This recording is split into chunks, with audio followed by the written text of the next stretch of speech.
Our news from the NBA, Grant Williams and the Celtics putting the final touches on a sign and trade deal that will send the restricted free agent to Dallas. Williams will earn $53 million over the next 4 years, while the Mavericks will send Boston 2 second-round draft picks in exchange. 24-year-old averaged 8 points, nearly 5 rebounds off the bench for the Celtics this past season. The man who broke that news of this sign and trade, ESPN senior insider Adrian Wojnarowski, joined us now. All right, I need some perspective on this deal, Woj, because clearly Grant Williams meant something to the Celtics the last couple of years in their playoff run. So why did Dallas see value in him to make this deal?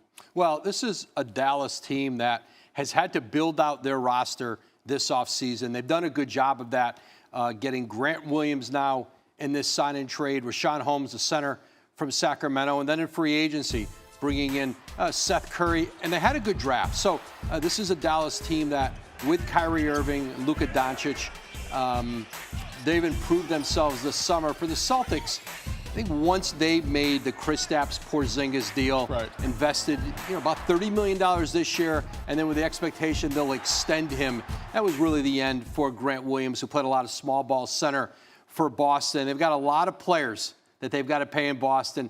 Jason Tatum's on a max deal. They want to get the Jaylen Brown deal done. That could be worth, on his max number is $295 million. That would be the biggest deal in NBA history until the next one comes pretty soon. But I think for Grant Williams, when he didn't get an extension done last offseason, his days were numbered in Boston. He was a good player for them. He's really going to help that Dallas team. Yeah, especially from a defensive end, because you got scores there. Now you see what helps with defense. All right, speaking of breaking news, Woj also broke the news earlier that Las Vegas will host an in-season tournament, of course, to be the first of its kind. We've heard about this for a while now.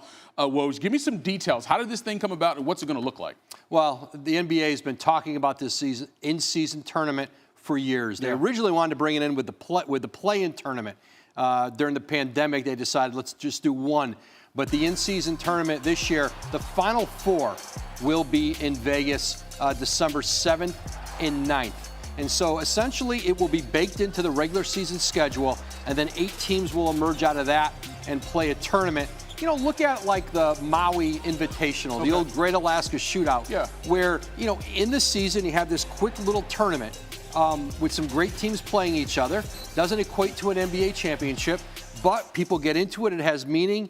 And for the NBA, Adam Silver's wanted to do this for a long time, taking it from European soccer.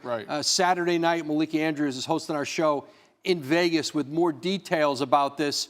But essentially, I think every team will be scheduled 80 games to start the season. And a couple teams, there's going to be 2 teams that are going to play 83 games. They're going to play that championship game. The stats, I'm told, from that last game, the championship game of the in-season tournament, those will not count on the regular season. All the rest do. Because it's an 83rd game where everyone else plays 82. That should be fun, just in time for Christmas there in December. Adrian Wojnarowski here with the very latest on SportsVolt.